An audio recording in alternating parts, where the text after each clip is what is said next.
you get basically publicly shamed beyond reason in a linebacker team meeting, and you end up becoming the starter scholarship athlete, team MVP. Yeah. He goes, "You have to be perfect. You can't make mistakes. This is not okay.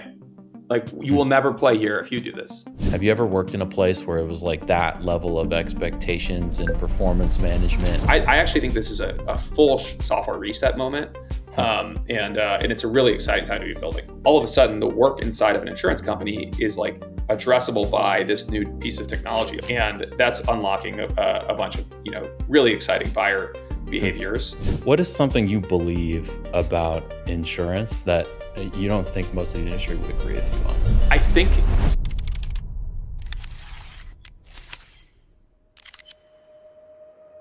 Hello and welcome to The Context Window, AI Insurance and the Humans Behind It, a podcast about what's actually working at the intersection of AI and insurance. I'm your host, Kyle Nakasuji, founder of ClearCover and Dearborn Labs. Each episode, I sit down with the operators, builders, and executives who are deploying AI inside real insurance companies and get to the real story behind the decisions, the trade-offs, and the hard-won lessons. Today, I have the great pleasure of talking with a longtime friend of mine, investor, operator, TV star, football MVP. We're going to get to all of it. Joe Schmidt, partner at Andreessen Horowitz, focuses on software, fintech, and insurtech investments. Joe, thank you for saying yes. Welcome to the show. I'm so excited to be on here, man. Thanks for having me. All right, Joe. So give the audience sort of the 30,000 foot intro to Joe, and then we're going to go back in time to early Joe and start from there. Sure. I'm Joe Schmidt. I'm a partner here at Andreessen Horowitz. Andreessen is a very large venture capital brand. We manage over $90 billion in total assets. I do early stage software, fintech, and insurtech investing, as you noted. I've been here for 5 years. Before this, I worked at Ethos, which is now a public insurtech, which was a super fun ride from joining at 15 people. Obviously, you and I had a lot of conversations about it back then. To when I left, we were, multi-billion-dollar company, and it was a super fun journey. And then before that, I was at Accel, which is another venture fund. Personally, I live in San Francisco. I live right next to the Golden Gate Bridge with my wife, our new son, JJ, and our dog, Chipotle. And I'm from Southern California. So that's my spiel. I love it. And JJ's doing good? JJ's doing so good, man. Not the topic of this podcast, but man, is it so fun to be a dad. We'll probably get there at some point here, but I don't usually let that go untouched either. All right, so let's go back to the beginning. Joe, where did you grow up? I grew up in Orange County, California. So a little town called Villa Park, which is right kind of smack dab in the middle of Orange. And that's where I grew up. And is what were you into as is growing up in Orange County like the TV show I used to watch on MTV, or is it different? A little bit different. Okay. All of my, there's obviously little subsections within Southern California, and where I lived, it was a little bit more inland than the Newport Beach, Laguna Beach, cool kids crowd. So when I went to high school at this big place called Mater Dei High School, which is like a big Catholic high school in Southern California, very well known for sports, and there's a lot of people from Newport, and I would get a lot of flack about being one of the kids that was from, they joked, the Inland Empire. And so, not the same as the OC. Really, my childhood was more, I had 3 sisters who were, more athletic, more intelligent, better than me at basically everything. And they would just kick the ever living heck out of me in our front yard. So that was mostly my childhood. But yeah, a great place to grow up. I think I know. By the way, like I'm if I just accidentally admitted to watching the OC, I'll retract that. We can edit that out later. It's a great show. Great show. Yeah, and they're our age now. I think like Kristen Cavallari and I forget all the rest of the names. Lauren Conner, or they're. Yeah. You guys want to get into insurance? Come on the pod. Let me know. I'll take the PR. But she seems to be good selling. You need to get Jay on as well. So the Chicago and you there we go. Now we got a color. All right. So Jay would be an interesting guest for sure. So growing up in Orange County, I think I know the answer, but what were you into when you were a kid? A lot of sports. Oddly though, I was super deep in like computer games. I loved computer games. And so I was like building websites and I was like running like clans for my Counter-Strike, leagues. I was actually like a competitive Counter-Strike player for a little bit there. I didn't know There was a, this. yeah. So I was very, very deep into computer games and just kind of love gaming. And so those are the kind of things two big things. And then I just read a ton. So like I would just, my dad and I's one of our favorite activities was just go to Barnes and Noble and just like browse and pick out a book and grab something. So those are like the big things that I was into. But yeah. What did you read as a kid? What kind of stuff did you like?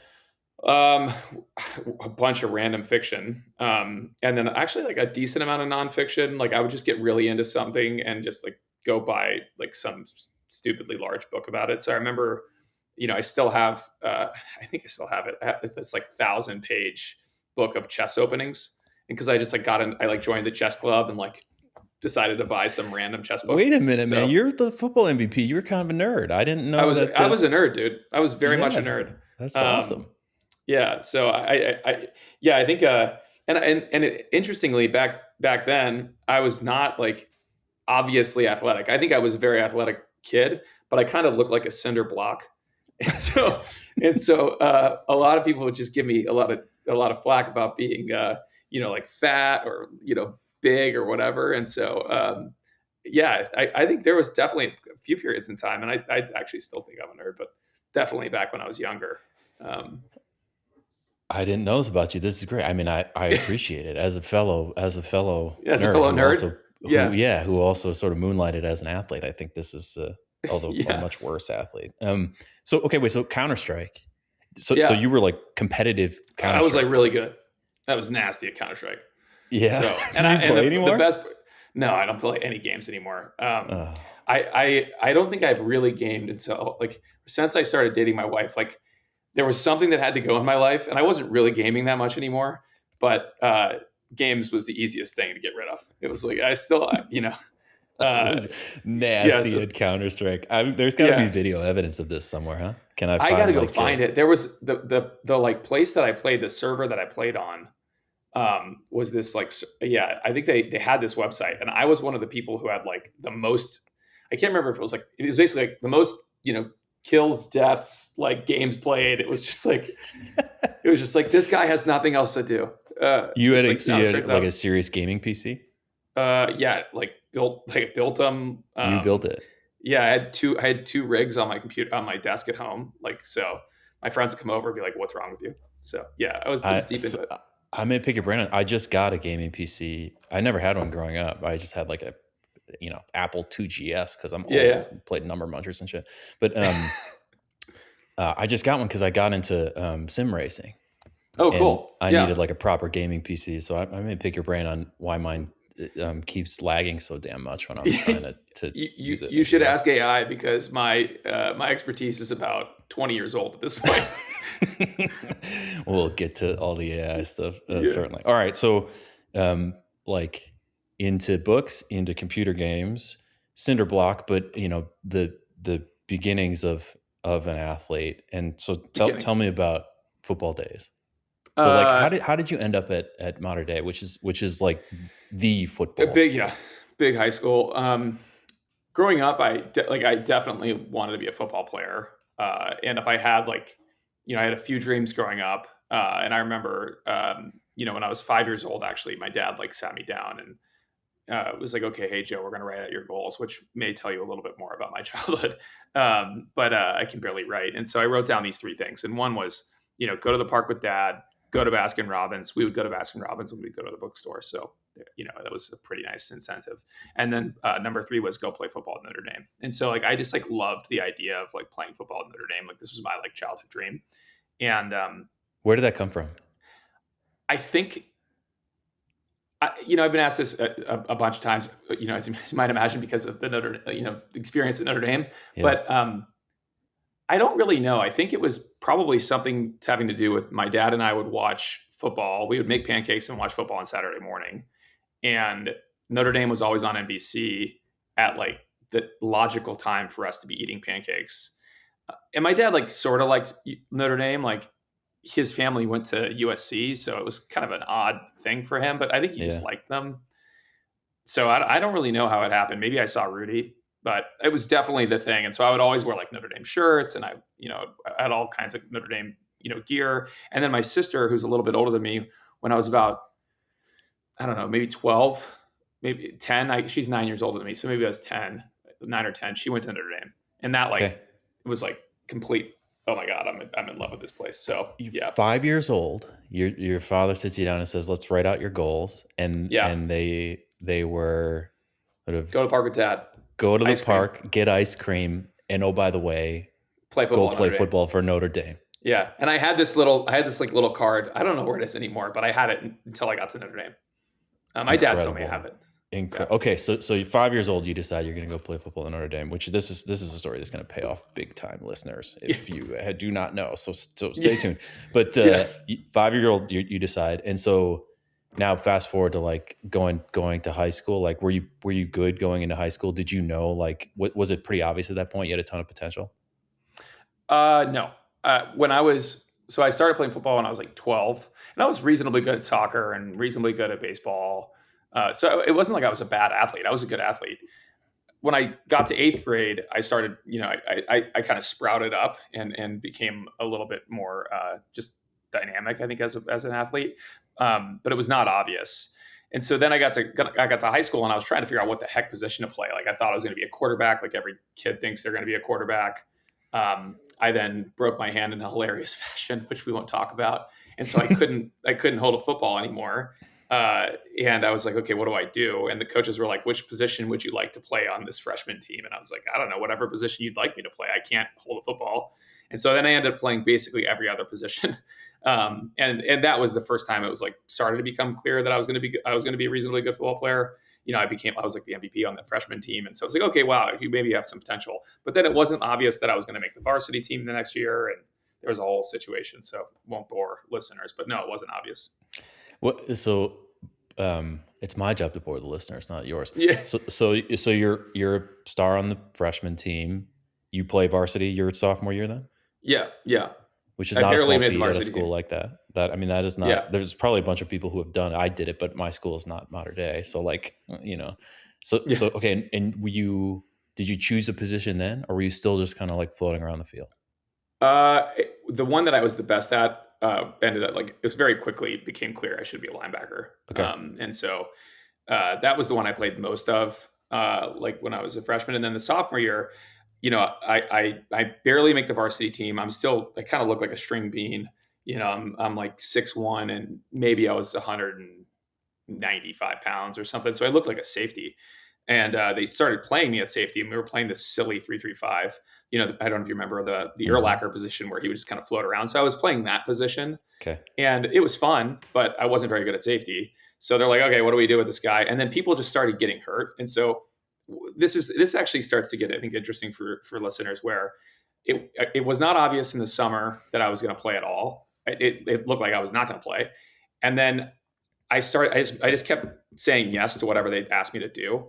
And somehow I end up at in like the third string middle linebacker starting the year, and I'm playing JV games, right? And I would go to the varsity games that I'd play on the JV games, and I would just having great games in the JV and having a ton of fun. And a couple guys got hurt, and people started moving around. And then I started getting garbage time with the varsity, like when we were winning, and I would just, go in, make a bunch of tackles, be high energy, and see what would happen. And then somehow somebody else gets hurt in like week 4, or I think it was week 4. And week 5 was against our biggest rival in this like huge game with like 20,000 people. And somehow I got the start. And it was like a game that was being filmed by like the NFL, like NFL Network. And it was like nationally televised. It was insane. And I ended up making I think I had 15 tackles and like won the game on a 4th down. It was like so lucky, just so lucky. But it never would have happened had I just like kind of given up and been like, whatever, I'm like 5th string, such and such, just kind of just kept being ready for my time to come, and got lucky. Where did that come from? Like, why do you think you were inclined to say yes and wait for your opportunity? Like a lot of kids in that position just say like, screw it. I'm done playing football, or I'm going to call it. Like what about you stuck around? I give my parents a lot of credit. I definitely give my dad a lot of credit. because this story actually mirrors Notre Dame, interestingly, in some ways, and it's real. It does not feel good, when you're just getting we can talk more about the Notre Dame experience later, but it does not feel good to obviously not be doing well immediately. And so just trying to bide your time, think about like, hey, good things come to those who wait, just put in the work and see what happens. And my dad was really good about kind of beating that into me and my sisters. And I think it just paid off. And he talked me off the ledge a few times, that's for sure. So you were the right amount of patient and persistent. You get your opportunity. You were. I didn't know that was you were a TV star before you were a TV star, but like you get this moment on national television Yeah, that's and pretty like cool. show up. It's amazing.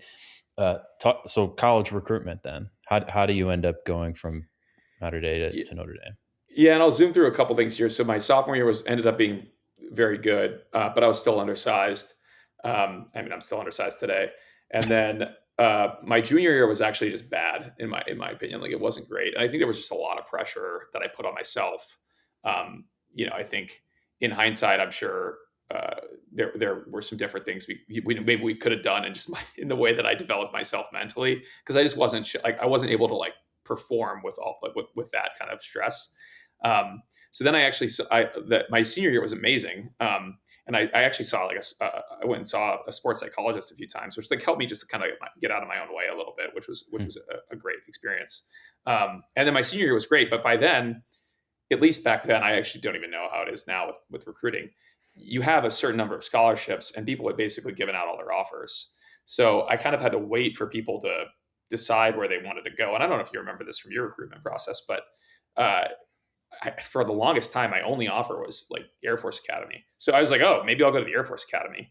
And I was trying to figure out other stuff. But as my senior year started getting better, the Ivy started really getting excited. Mm-hmm. I got very excited about going to University of Pennsylvania. I really wanted to go to Penn. And so that was like when I ended the year, I was like, okay, maybe I'll go to Air Force, but probably not. Serving sounds super fun, but I don't really want to go serve in the Air Force. And I was like, maybe I'll just go to an Ivy League school. And then the offers started rolling in. It was basically as the spots opened up. And so then I got, basically like Arizona and Miami of Florida and like Cincinnati and all these random schools started coming into my inbox.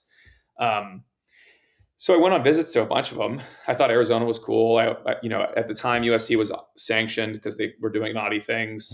I thought about, doing allegedly, allegedly. Yeah, sure. It's typical USC. But then I was just like, okay, none of these really sound interesting. I really want to go to Notre Dame, and Notre Dame really wasn't giving me the time of day. So my dad knew a guy who knew a guy that was at Notre Dame, and like emailed. I was like, hey, just please watch my tape. Please watch my tape. Finally, they watched my senior year. They're like, hey, actually, okay, this guy's not like terrible. And they're like, you could come to Notre Dame for a visit, but I was not in. They did not have a spot for me. So it was this hilarious trip where I'd show up, I meet some people, and they somehow get me an interview with the head of admissions. And I don't realize at the time that this interview was going to decide my fate on whether or not I'm going to just get into Notre Dame. This is the head of admissions of the school, like the football team of Notre Dame, literally up. Yeah, this Notre Dame connects me. Like the football program connects me to the head of admissions, and so I sit down with the head of admissions, and his first question is something to the effect of, "There's a lot of really qualified people from your high school. Why should you get in and they shouldn't?" It was just like cut to the chase immediately. And I'm good at middle linebacker. Yeah, like I try hard. No, so we end up having this amazing conversation for like an hour. And I tell him like, this is my dream. There's no one who's going to try harder, blah, blah, blah. I'm like, I don't know. It was kind of an out of body experience. At the end of it, he goes, well, congratulations. You're getting into Notre Dame.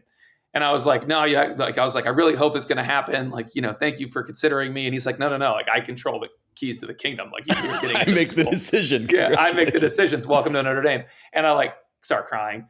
And he's become a friend of mine. But what a moment, man. That was the whole way I got into this school, and it was never obvious. And once that happened, I was like, I got to go see, got to go see about a girl. I got to go see about a dream.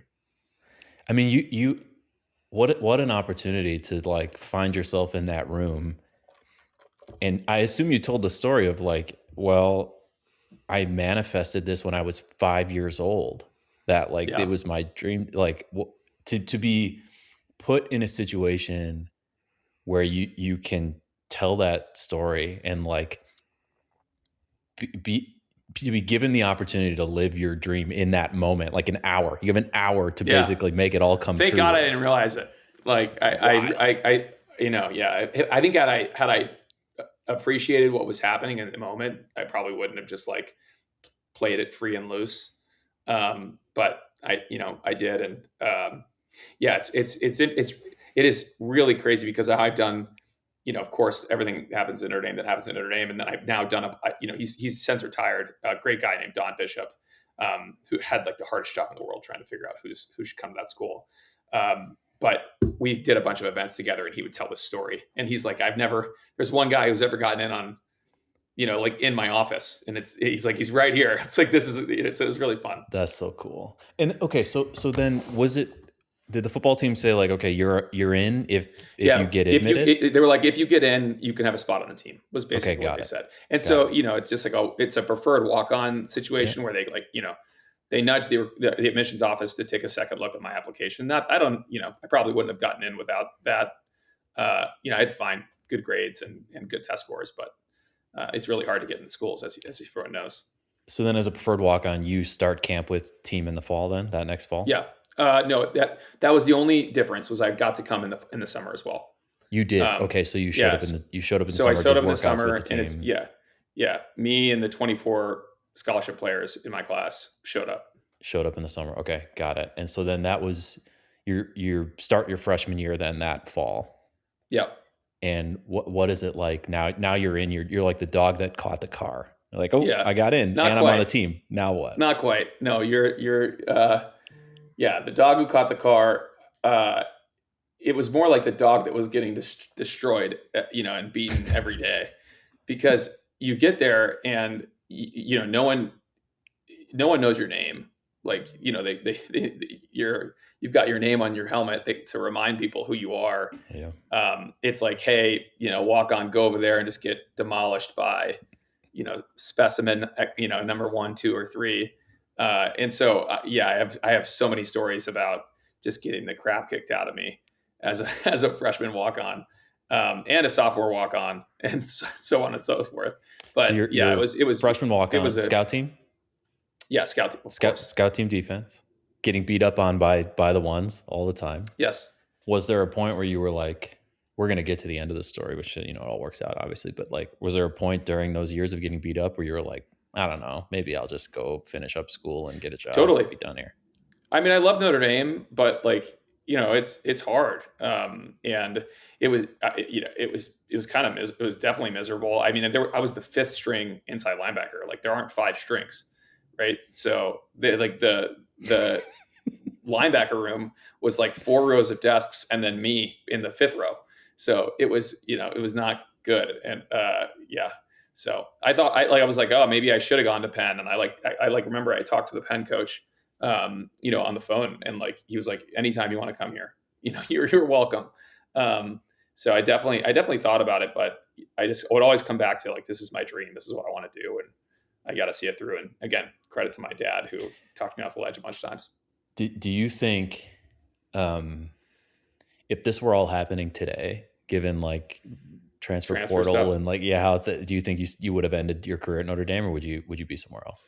I have no idea. I think that timing is so important for everything. And I mean, this is true of startups, and you just kind of have to get lucky, right? And it's like, I talk with people in the portfolio, or people that are friends of mine running companies all the time about this. It's like, rule number 1 is like, don't run out of money. And it's like, rule number 1 of this is just like, be around, be around and be ready. Right. So that was kind of my mentality then. And it's not like they weren't recruiting 5-star recruits, right. Every year.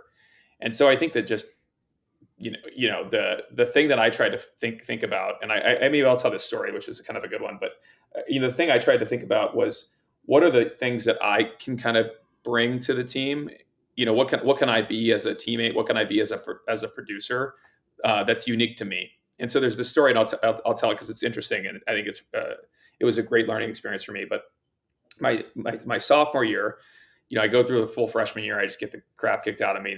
My sophomore year, we actually go to the national championship game this year, and I was, the starter on that team was Manti Te'o at middle linebacker, right? So if Manti's the starter, I ain't playing. We're in spring ball, and spring ball for the uninitiated is miserable time. There's 15 practices. There's a bunch of workouts. It's cold in South Bend if unclear. There's a lot of snow, and we would start practice at like 6 a.m. And so you'd have to be there before 6 a.m. for treatment. It was just miserable. So we're in like practice 6 or 7, which is really the dog days of spring football. Like these are long practices. No one cares if you're getting banged up because there's no game. And if you're the scout team, no one cares if you're getting beat up because there's no game and you're a scout. Yeah, you're a scout team player. So we're in practice 6 or 7, and we're running through film that morning. And film is basically like an hour long. Most of it is on the 1s or 2s who are actually getting reps, but sometimes there's a 3 or 4, a third string or fourth string rep at the end of a period where they'll be like, oh, here's like a learning clip from somebody or something good that someone does, just to rile up the young guys or the walk-ons. So you got to give them a little hope. Yeah, give them a little hope. So we're 40 minutes into this film period, and all of a sudden I show up on screen, and I'm like, oh wow, it's me. And I'm like, oh no, this is actually a bad play. This is bad. So I start sweating immediately. And my coach, who's this guy, his name is Bob Diaco, and I credit him with a lot of key learnings. He is this guy from New Jersey, very intense person. Kind of looks straight out of an Italian, old time Italian movie, and he just is standing there with one light over him, no lights on in the rest of the room, and he's just running it forward and back. Where basically what happens in this play is I'm walked out over the number 2 receiver. They run play action. I think it's run, and it's really run pass option, and they throw it right over my head, and they score a touchdown. So basically what happens is that he plays press play. Joe what goes forward, receiver runs by him, throws the ball, touchdown. We watched this like 15 times in a row. And like with each rep, he says nothing. He just goes forward and back, forward and back, forward and back, forward and back. I'm a walk-on. I shouldn't have been even in the period. I don't know how I even got this rep. And finally, after 15 plays, everyone's starting to get uncomfortable. He turns to me, he goes, Joe, why are we going to put you in the game? This is a hard question. Manti Te'o's sitting in front of me. He's going to almost win the Heisman Trophy this year. I'm like, okay, I got to come up with something.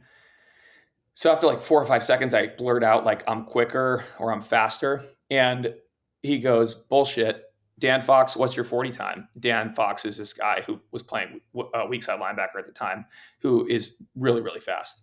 And he says some 40 time. And he goes, Joe Schmidt, what's your 40 time? And I'm like, not bad. and then like another couple seconds go by. He goes, Dan Fox, what's your vertical leap? And Dan goes like 39. Like Dan was a freak. I don't remember how he had like some huge vertical leap. And he goes, Joe, what's your vertical leap? And I go, 27. He goes, 24. And so he's on me, like just like talking about how I'm not quick or fast. And this goes on, and like to spare everyone, this goes on for like 2 minutes of him telling me all the different ways that I'm like unathletic or not good enough to play. And everyone's looking at me like, please, Joe, say something so that we can get out of this very uncomfortable period where coach is just ragging on you. And finally it hits me, and I just blurt out at him as he's like ranting to the room about how terrible I am. I go, I have to be perfect. And he turns to me and he goes, you have to be perfect.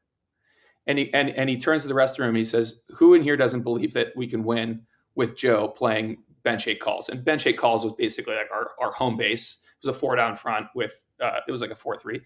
And everyone, to their credit, everyone was like, no, we could win with Joe and bench 8 calls. And he goes, you have to be perfect. You can't make mistakes. This is not okay.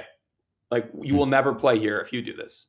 And it was a really important moment for me, because then I started thinking about practice very differently. I started thinking about preparation very differently, where, everything I wanted to do by the end of my career there was I wanted to have they graded every play, every single piece of every single play in practice, and you get a grade. And that's true of games as well. And I wanted to get 100% on everything.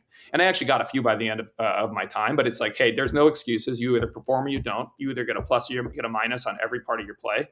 And if you're not perfect, you're not playing. So that when I internalized that, and I thought about, okay, like, chessboard, what are the things that I could sacrifice to help the team win? It became a lot more powerful. And so that was a big learning point for me. What a story. Do you find that, was that like obviously it was a pivotal moment. Was like a corner? Did everything change after that moment for you in terms of how you, That was a big one. There was another one where that same guy, Dan Fox, a little bit afterwards, it was, these things, it seems like it's an instant, but it always takes a little bit to set. And we're walking through the locker room after practice, and I'm talking about some play. And I think this is the next year where I think I was a second string guy, and I was playing on dime and nickel and passing downs. And I was talking to Dan about something and kind of making an excuse. And Dan turned to me, to his credit, was just like, Joe, shut up. No one cares why you didn't make the play. You didn't make the play. And it was just like really, really powerful. And sometimes I got to like snap out of stuff like that. It's really easy to make excuses. Yeah. But yeah, rule number 76, no excuses, play like a champion. Play like a champion. Have you, we're going to obviously get to it, but have you worked in an environment that resembles that Notre Dame football environment? Have you ever worked in a place where it was like that level of expectations and performance management, and like, is there a place that's held you to that standard since? Yeah. I mean, I think like, I think working at Andreessen is like that. I think any truly great organization, has accountability mechanisms for their people. And so like, I have never worked for someone like, Coach Diaco. Yeah. Have you had a manager who basically rewound the film on you for 4 minutes straight? No. But he was an extremely intense person. He's probably the most intense person I've ever met in my life. If you talk to anyone who's ever played for him, they'll all say the same thing. But it was a really, really, really good environment where, like, he definitely broke down everything and kind of rebuilt me back up. And I know that, like, there's no amount of like, there's just like no amount of pain. There's no amount of intensity that, like, I'm not going to say yes to, which is very fun. It's funny. I know Ben and Mark are big on it. I haven't met them, but it is like a case study in why culture is important. Because, oh my God, they're amazing about it here. Like they're amazing. You guys can't, like, that moment can't happen unless you're in a room full of people whose number one goal in life is to be in that room. Yeah. Anything less than that, and you're like, screw this, man. I don't need you embarrassing me in front of a whole room of people for no reason. And it is really hard to recreate that in a workplace, right? That's probably why it doesn't happen, is because very rarely do you get in a room where everyone's number one goal is to be in that room. And so you have to, like, and to win. And so, and it like it and you have to have the same definition of winning, by the way. You have to, I want to get to that too, actually. That's really important. But yeah, it's so fascinating to me, because it's like the petri dish that has to exist in order for that moment to work is quite unique and hard to recreate. But companies who can do that end up having these amazingly high performance cultures, because they can hold people to these crazy standards and have them want to live into it, versus just saying, never mind, I don't want to deal with that. Totally agree. All right. So how does your career at Notre Dame wrap up? Pretty good, if I recall. Yeah. No, it like, we'll skip over some stuff because we've been talking about it for too long, but, I ended up, 2 years later, I ended up getting a shot to, earn a starting job. I earned the starting job. I ended up becoming, captain and most valuable player of the team. But I actually, like, trace everything back to, like, those early years of just trying to figure out, like, what I could do. And so we had a guy, a couple interesting points. Like, we had a guy next to me, this guy named Joe Schmidt, he's probably the most athletic, most, genetically gifted, awesome dude that I've ever played with. And my entire goal, my, like, fourth and fifth year with him was, like, how do I help Jalen win the Buckus?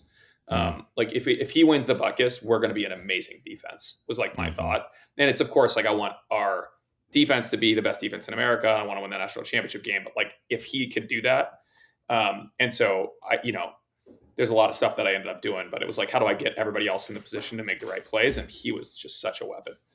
So yeah, we had a ton of fun together.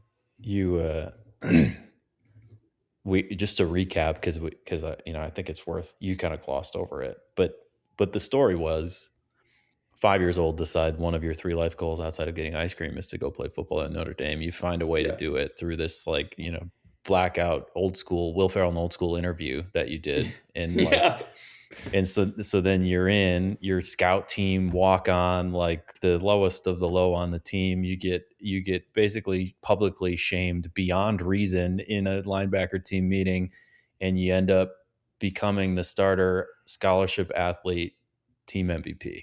Just like you can write these things and they make them into movies, and it turns out they did, about the school you went to. But this is like that is such an incredible journey. It was very much worth spending time on. I've heard you tell parts of it, but I'm always impressed by it. We had a blast. All right, so you get done playing football. Yeah. Did you want to play after college, or did you decide zero desire? It was the weirdest thing to even have people talk to me about it. My dreams very clearly ended there. And I was also like so beat up. I had 3 major surgeries my last 3 years. Like I got 2 plates and 8 screws in my hand. My entire shoulder has been redone. I broke my leg and dislocated my ankle. I've had like 7 or 8 diagnosed concussions. Like I broke my hands like 20 times. Like what, you get to the end of that. And I was just like, hey, I gave everything I possibly could, but I really want to go do business stuff. And like my dad was a small business person his whole life. I loved entrepreneurship, and I was just like, how do I get closer to this? That was really my goal. How did you make that transition? Because I imagine as a Division I scholarship athlete, like you're spending 60 hours a week on football. Like that is your career at that point in time. How do you transition to start building a career elsewhere? Yeah, I mean, well, more than 60 hours a week, by the way. But I think that when you get to the end of an experience like that, I think the hardest part for me, and I think the hardest part for a lot of athletes and a lot of people who, early on in life end up achieving something cool, or at least that they think is cool, is realizing that to go do something else cool again, you have to hit the reset button, and you have to start at the very bottom of the totem pole.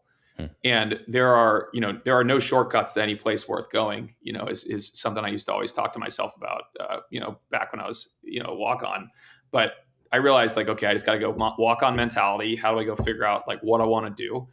And so I think the hardest part about that was I hadn't really given the time and space in my mind to think about like, hey, I generally think I know what I want to do when I'm 45 and really peaking in my career. I don't know if that's when it is, but a distance far enough out, what does that look like for me? And so what I ended up doing, I had got this really good advice from these 2 mentors of mine, Rick Berman and Paul Buser, who worked in our endowment at Notre Dame. And they were like, hey, instead of just going and doing the normal thing with it, which every, Notre Dame kid ends up doing, which is not every, but a lot of them, you get kind of shoot into investment banking or consulting, or you go to like a rotational leadership program with a blue chip, American brand. Instead of doing that, why don't you just go ask people about what they do with their life and what do they enjoy about their job? What do they hate about their job? And if they could do it all over again, what would they do differently? And I ended up doing that. I had over 100 interviews, right? And I was lucky. Like I was able to go take a few weeks in the spring after that last year of football, because I was just working for them, and they were like, go ahead. So I took a couple weeks, went to New York, went to Chicago, went to San Francisco, because those are the 3 places that I was like willing to go live.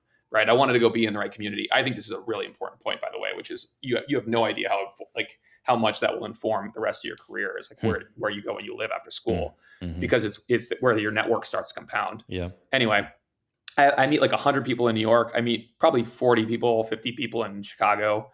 And I met like 60 or 70 people in San Francisco.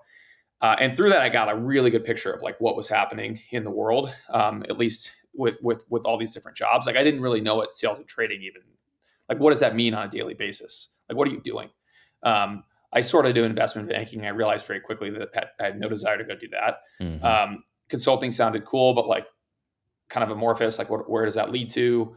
And so I just kind of went through all this, and through that, I ended up meeting the great people at Accel, and somehow ended up out in Silicon Valley. So How do that's you my get 200 meetings when like is it because it was a Notre Dame network? Was it just a lot of power Notre Dame network, Yeah. a lot of Notre Dame network, and then I think that I actually think that this is a really important point, which is I think you just have to be willing to put yourself out there, and people are Mm. going to say no or they're not going to respond. But if you don't, go out there and, we'll talk about this, I think, but if you don't go first and you don't go positive, you're never going to get that same positive reaction Mhm. back. And so I just kind of did that. And then if someone said they could meet me, I went to wherever they were to meet them, and I would meet them for 10 minutes. I'd meet them for 15 minutes, and I would come with a notebook. I'd come with a bunch of questions prepared literally, I would just look them up, and I would have like 10 prepared questions that I thought were specific to them. And I'd have another 10 that were just for anyone that I would meet. And I would say, here's my goal of this conversation. I don't know what I want to do. Can you help me understand like what you did so that I can try to rationalize what I can learn from that? And it's unbelievable if you're coming out of school or if you're in a transition period in life, if you kind of humble yourself and ask for advice, people like the human condition, like people love talking about themselves. I'm on this podcast talking about myself. Look at me go. But people love talking about themselves, and they love helping people who are trying to figure out what they want to do with their life. Yeah. And so I think I just opened myself up to that. And the way that I got as many meetings was at the end of every meeting, I always joke with people if they don't do this at the end of these meetings when I do them myself, that they failed, because it's like, if you, at the end of the meeting, be like, hey, is there one other person you can introduce me to, given what we just talked about, that might have interesting input on what I should do with my life or whatever we just talked about.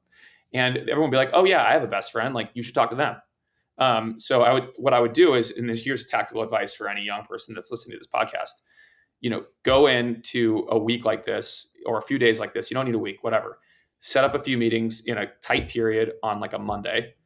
Go stay on someone's couch in that location. If you can, do it around some event like that your school is having that week, and then go to that event and just drink a bunch of coffee and get as many business cards as possible, and then follow up, and then just try to turn those into as many meetings as you can, and never say no to a meeting, because you never know. Like, you just got to expose yourself to randomness. Yeah. So that was my entire strategy. You've hit it a couple of times that Jeff Bezos sort of famously talked about. You have to get lucky, but you can increase the surface area of where you can. And like, this idea of like, never say no to a meeting, to put yourself out there. Like, you still have to get lucky, but you dramatically increase the surface area of your luck by being open to opportunities, by saying yes. It's just like putting yourself out there again and again is but I think this is like, it's actually the same thing that happened in football too. And I think that like, if you go into these meetings, you have nothing to say. If you're not prepared, if you're not an interesting person already, right? If you haven't done the hard work, whether that's on your football, it was like body and mind. But here, if you don't show up prepared with like real questions, you're never going to like that. It doesn't matter that the surface area is open, right? Like, if I go play Gary Kasparov in chess right now, I'm going to lose. It doesn't matter. So I think that like, you got to figure out like, how do you show up to these things, in the right way? In football, it was like, I knew every position on the field. So when they said, hey, go play this position, because someone's hurt, I could go do that. But then it's like, hey, I just did the research and asked people a bunch of questions. Turns out people like when people show up knowing who they are and having a genuine interest. Yeah. You didn't show up and say, I'm looking for a job. Do you have one? Yeah. Right?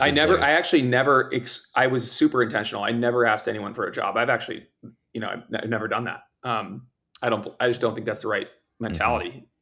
So fascinating. All right. So then you land at Accel. Yeah. Which is interesting because, jumping straight from college into like buy side work at a firm like that, like it's not super common to jump right into that type of opportunity. What was it like your early days at Accel? Back to being a walk-on. Yeah. Like, I think you just got to realize like I knew that I had to go a very long way to get where I wanted to be in terms of like genuinely being helpful to a founder. If I got on the phone with them, genuinely being able to, argue for why we should not make an investment. And so there was just a lot of hard work. And so I thought I'd basically just pulling, 15, 16 plus hour days for the first, at least the first couple of years. I lived 250 feet from the office.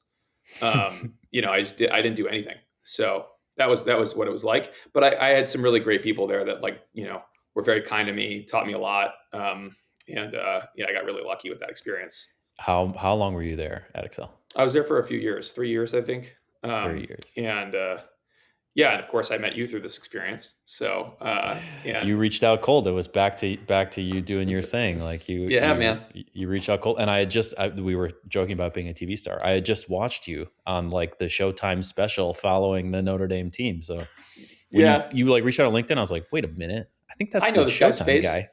like, Yeah, what's he uh, doing in my DMs? but yeah, you were ambitious and did your homework and um, probably had more faith in me than you should have.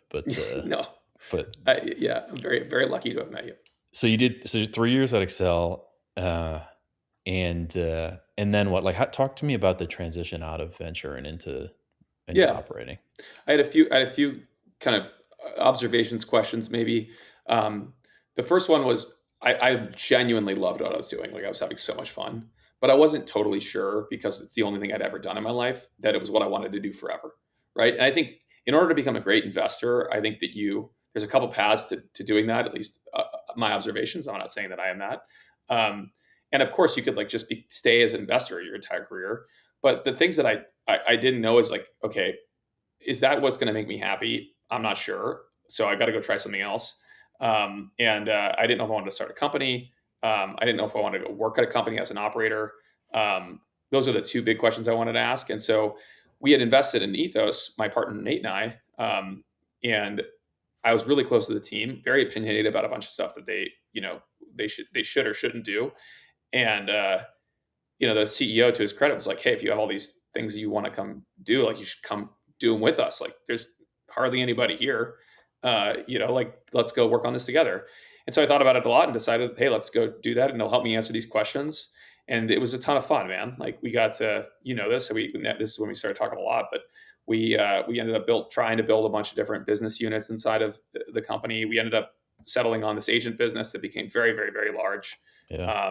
It was super super fun. So How did you go about making that decision? Because you were in a place, you had this amazing career you were building as an investor at Accel. It sounds like you were having a great time there. Like, was it obvious to make the move? Was it difficult to make the move? How do you make that choice? Definitely difficult. I think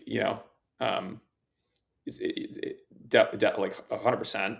But I think I just realized that it was the way to answer the questions that I needed to get answered. I Mm-hmm. also like the thing that never really sat well with me is, especially as I got a few years in, I started feeling like, okay, I like know what I'm doing here a little bit. I get on the phone with an entrepreneur who, let's just say I got on the phone with you today at ClearCover. It's like ClearCover is a big company, right? You guys do a ton of GWP, and like you've built this whole thing. You've gone through, hell and back to get it to where it is.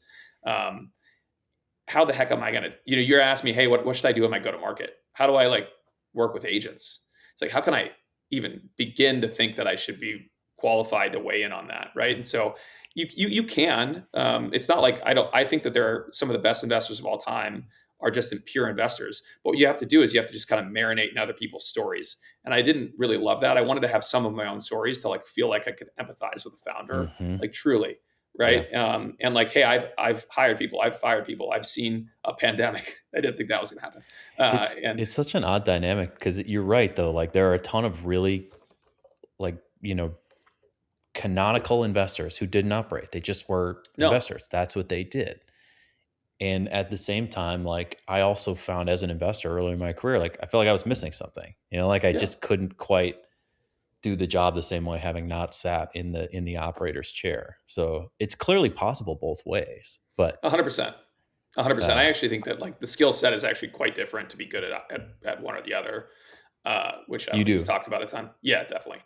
Um, so I think that like the empathy is the real thing that I really wanted, and it was like empathy and true understanding. It was self understanding first and foremost. Like I think that was really important to me, but I definitely wanted to feel like I had understanding of my counterparties as well. And so those were really important questions for me to answer, Yeah. and I feel better about my understanding now. Not that we did, Elon Musk level things. So in that sense, like you sort of move from Excel to Ethos. and you did amazing work there. I want to talk about it for a minute, but like, if it was in service of this thing you felt was missing from your like unanswered questions you had about your ability to do the investment job, was it always the plan to go back? Like, do you No, feel like you okay? no, well, one, I thought Ethos was, I still think and believe that Ethos is an incredibly important business. Wildly Like, successful company. well, success aside, I think more people should have life insurance than do that today. It's not a compulsory product. There's many people who are not insured for things they should be insured for. I think that's true about many insurance products, but life insurance is very important. And so I thought that was like something worth working on for a period of time. Right? I only have Yeah. one life. I got to go work on something. Yeah. So that was one thing. I didn't know though, like if I wanted to go start my own company, like that was something that I really wanted to understand. And to Peter and Linky's credit, the guys who co-founded Ethos, and to Vipul and Aaron and a bunch of people that were great there, they kind of gave me the environment, me and a couple and other people, of course, to go start something from scratch inside the company. And so I really genuinely feel like I got that experience of like arguing to my board for more resources and like fighting for engineer hires basically from the rest of the company. But we built a full new code base. We built everything from scratch. And I had to go do all the like discovery. So I really got to experience that, and I had a ton of fun. But I love this job, and I don't know, life is long. Who knows how the rest of my life goes? But like this was something that I wanted to go do again, and it gave me like such clear eyes thinking about that decision, because it was really hard leaving Ethos. We were kicking ass when I left, Yeah. and there still are, right? So, yeah. And what was the what put you over the edge to make the move back to being an investor? It was where my mind like went to wander. Hmm. It still is, right? So it's like where when you close your eyes, what do you think about? Like this is like what I think about. It's just like what makes it like it's so fun. This doesn't feel like work. It gets to be like Sunday night. My wife jokes that I go down to the dungeon. We have like a bottom floor, and I just like write random stuff, or like I'm constantly talking to the people that I'm lucky enough to work with that are in the portfolio, or I'm thinking about cockamamie business ideas. This is like what I just think is fun. Well, you're good at it too, and you've been a bit of a prolific writer lately. So let's use that as an opportunity to start talking about your work at Andreessen. We could go a lot deeper on a lot of this stuff, but I can't take up your whole day today, at least. As an investor at like sort of perhaps the world's most prominent, but certainly amongst the world's sort of most well-known and prominent venture firms, so you see everything. There's obviously a lot going on in AI. This whole podcast is like AI and insurance, although it's really just about people.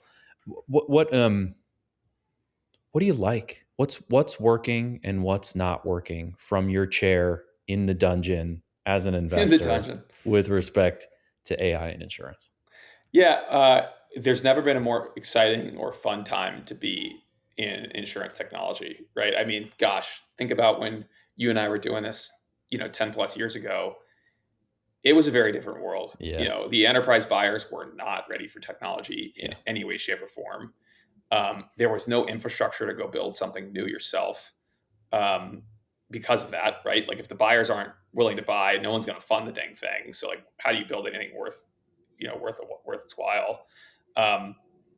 So I think that this is, the case for a few reasons, but really when you think about what insurance companies are, they're really just their knowledge work everywhere, right? And it's just people moving paper processes around.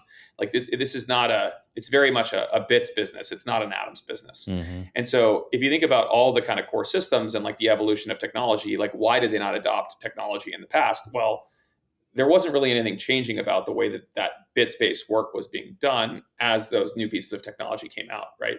So you go back to 1950 when the first computers came out to 2020. The main innovation was like we went from on-prem to the cloud, and then there was like a little bit of mobile. But for a big insurance company, like having a green button versus a blue button, they don't really care. Mm-hmm. And then on-prem versus the cloud, like many of those companies were like, I want to be on-prem for the longest time. Like they're still doing the cloud transition. Like look at Guidewire's public results. So that never really happened. But now we have this really big moment where all of a sudden the work inside of an insurance company is like addressable by this new piece of technology or this new technological leap. And that's unlocking a bunch of really exciting buyer behaviors. And it's also opening up budget items that have never been available before. And I think that's making it a very cool time to be building all different types of software. And so what am I seeing? I'm seeing two different types of businesses being built in insurance. And the first one is what I call an oil well business. And I wrote this piece on this as well, like oil wells and pipelines that's online. But the oil well businesses are going in and they're completely reimagining an entire business process from like, start to finish, right? So think about like, I'm going to rebuild my entire underwriting, pricing, actuarial process from beginning to end. That's actually happening now. And carriers know that if I do that, there's all this agentic capability that's on top of that. And Right. that's a really exciting time. So that's one thing that's happening. It's happening across the enterprise. The second thing is pipeline, a pipeline business is what I call them. And these are much more like transformation businesses, right? And I think this comes in a couple of different flavors. There's like more service-oriented versions of this business, which of course, you know a lot about. But then there's more kind of software transformation businesses. I'm on the board of this company called Further. There's many different modules that they have.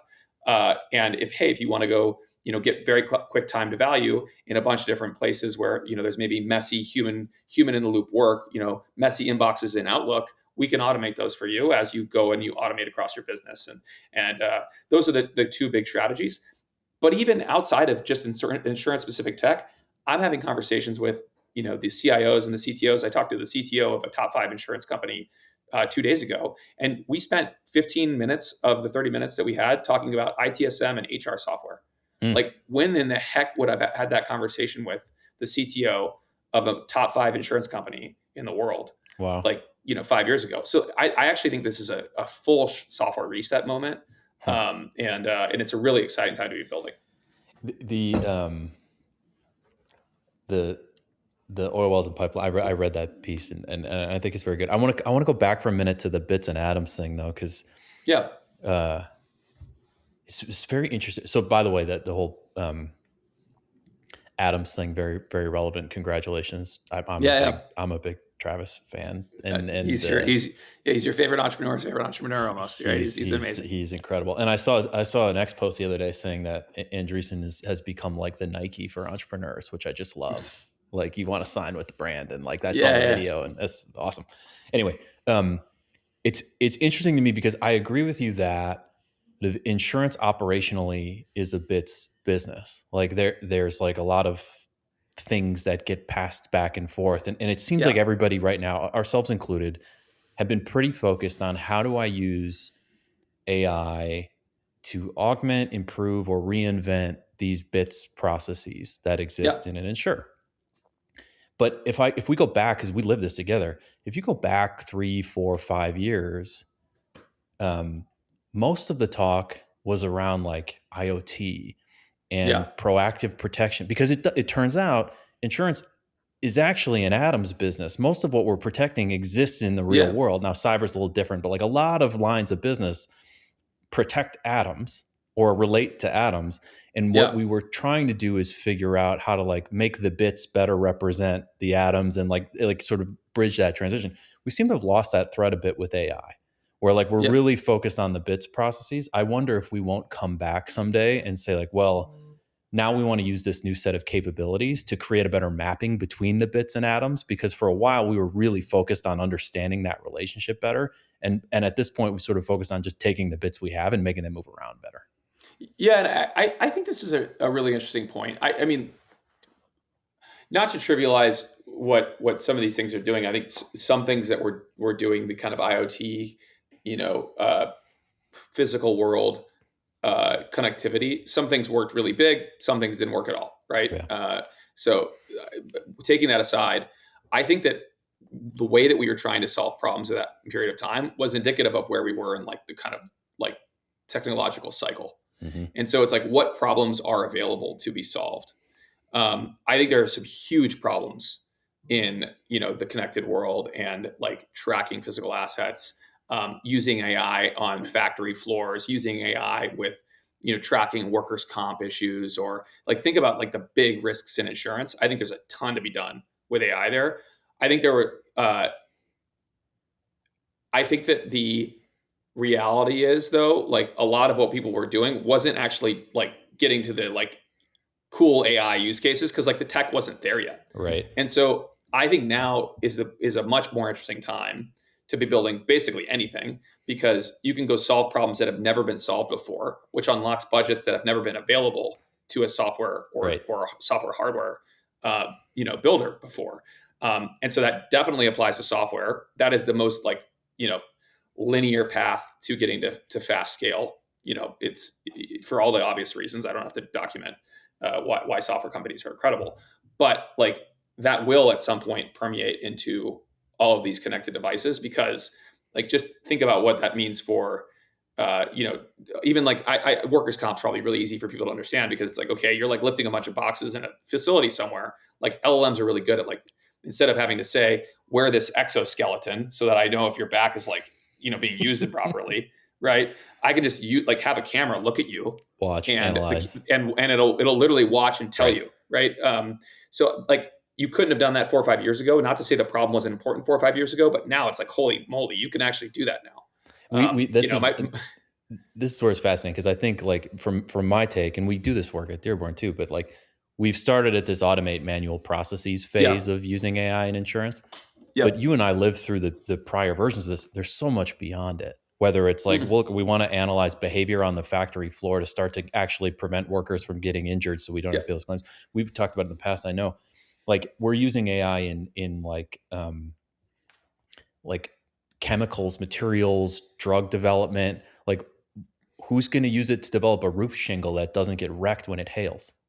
totally Right, like every homeowner insurer in America would benefit greatly from roof shingles that were 50% damage, like had 50% fewer damage in a hailstorm. Nobody's out oh there my using god AI to invent that roof shingle yet, at least not to my knowledge. And like, but so like, I think we are probably headed in this direction of like, okay, great, we went through the manual process era. What's the next era to apply this thing to? I just don't hear many people talking about it. I was wondering if no you are the one out there talking to entrepreneurs though. So Yeah, we're starting to see it. And I think it takes a founder or founding team with a true earned secret about their market. Like mm, that shingle example is a really good one where it's like you only know that if you've insured a yeah, bunch of homeowners claims where there's a silly amount of hail damage and like that's actually like the reason that your loss ratio can balloon. right. Um, and so I think that kind of understanding will just keep kind of playing out, and I'm really excited to see what happens. What so for the entrepreneurs out there, people who are a little earlier in their journey of building their company, um, that they're in the insurance space, they come and pitch you. What are you looking for? What gets you excited about a business today? Yeah, honestly, at the end of the day, like this is all about people, right? Like this job is just you can kind of argue yourself like you start with people and then you like go to markets and like all this like Helmer, you go down the list of all the great business thinkers and then like you kind of come all the way back to like if the team is sufficiently good, they've thought about every little bit and piece Hmm. across that spectrum and they've gotten there way before you. And then like you kind of circle all the way back to people. And so I just think that like you got to go find the exceptional folks. The trick of it is like figuring out like how do you identify exceptional people, right? And of course, like then you start talking about okay, like what makes an amazing founder? Obviously you need to be able to go, hire amazing people, right? That starts with your co-founder, co-founders, your early employees. You need to be able to, raise capital, right? Like you need capital to go pay those people because you don't have any customers. You need to be able to, of course, sell customers, right? So like you're kind of talking about someone who can, materialize something out of nothing, right? Like there's Yeah, this like act of magic that like founders are able to yeah. do, and it's very very tricky. And so we talk about materializing labor and capital a lot here at Andreessen. Those are the things that we talk about, at least on our team. That's one thing. I then think a lot about like that earned secret point that you were kind of talking about earlier. I've Like, heard you what is the mention that earned before. secret? Yeah, this earned secret this founder has, or these founders have. That's really important. And then like there's something, at least for me, like I want well outside of just like really loving the people that I work with, and I'm very lucky. I love all the people that I work with. It's great. Like That's what makes this job fun. Um, I want to be in business with people who just like, this is like their final form. Like this is the thing they want to do. And it's like, if that's the case, you're like never going to quit. It's like, Mm. this is just who you are. And so if you could find someone who's like genuinely working on their why, like that's a really, really, really important thing. And like, how do I help empower those people to like succeed as they like work on their why? Like that's my why. So how this is maybe puts you on the spot a little bit, but we're friends. You can yell at me later when we stop recording. Yeah. So I'm a new entrepreneur. I get an hour with you. You're on time for my hour, which Andreessen always is. Otherwise, there's like a tip jar. So like, you're on time. I get a full hour with you. How do I prove those things to you? What do I say to convince you that I can materialize capital and labor? I sort of am working on I'm a fully evolved Pokemon. I'm working on my why, and I haven't earned. Like, can I do that in an hour? 100%. You can. Yeah, I think you can do it in 30 minutes. I think you can do it in 10 minutes. So you don't need to like. I think that it's kind of goes back to my point on like this is not something that like building a better pitch deck doesn't help you with this. Mm-hmm. Right? Having the worst pitch deck in the world definitely hurts you. Right? But like, it's just like, what is all the preparation that you've done? And I think that many of these people, it's like, there's a lifetime of preparation. It's not like listening to the podcasts and showing up and saying, you have to do the work. You have to do the work. Yeah. Yeah. It's like, I wanted to get married. Like, what's the first thing you got to do before you find a wife? Like, be someone worth marrying. Yeah. Right. And so I love that Mungerism. So for the entrepreneurs listening, founders, anybody running a startup who's going to pitch for money, I think that this is gold, by the way. You don't usually get these are mostly closed door conversations, but the coming in and being able to sort of pitch yourself as the type of person who can be relied upon to shepherd this idea to whatever its like final form is important, but you can't fake it. You have to like, no, you have this to is all earn super it. Genuine stuff. Yeah. Huh. Interesting. All right. One more AI question. Then I want to get to the quick fire. So you just wrote an article recently about distribution, sort of lighthouses and land grabs. Yeah. So people should go out and read the article because it's great.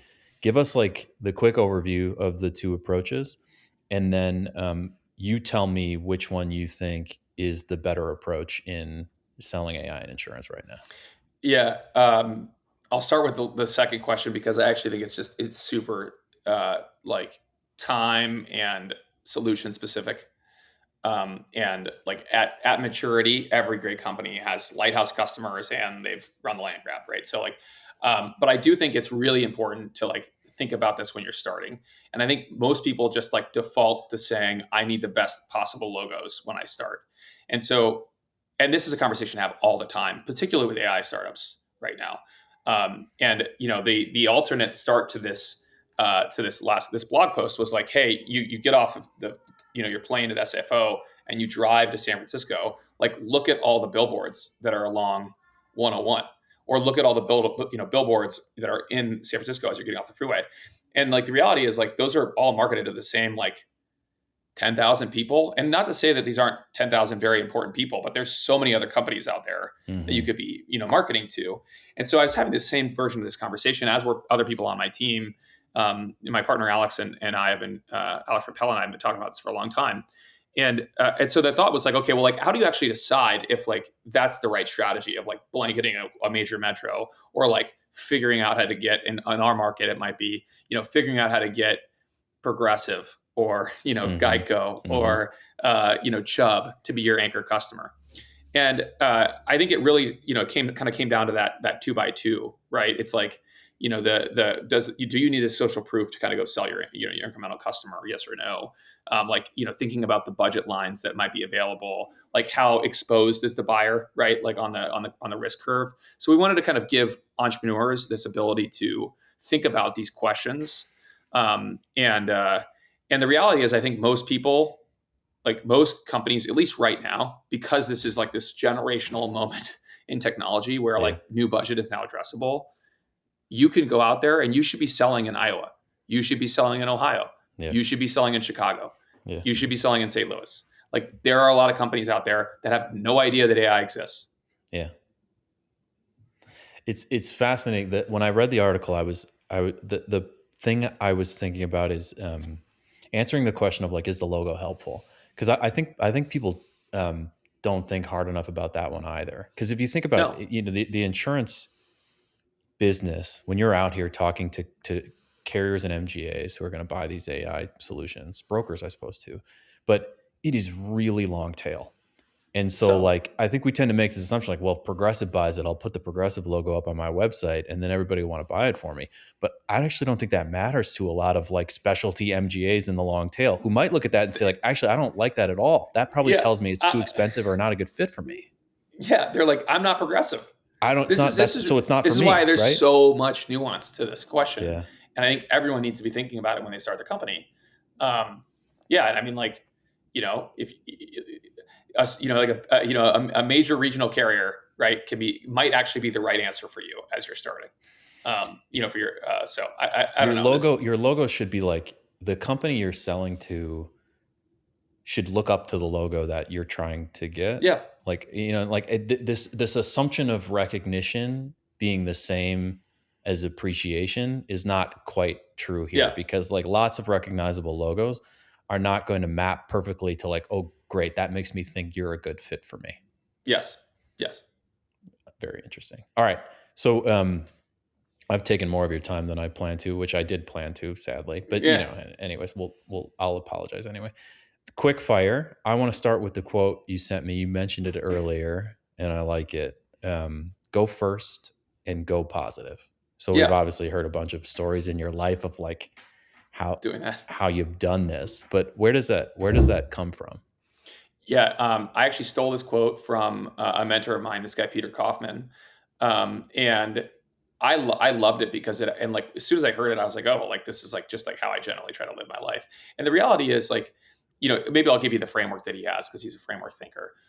Go first, go positive. Like there, if you just kind of look at all the different kind of systems that we have a kind of access to, right? You look at like the kind of history of like the world, right, and biology, and then you look at kind of human systems.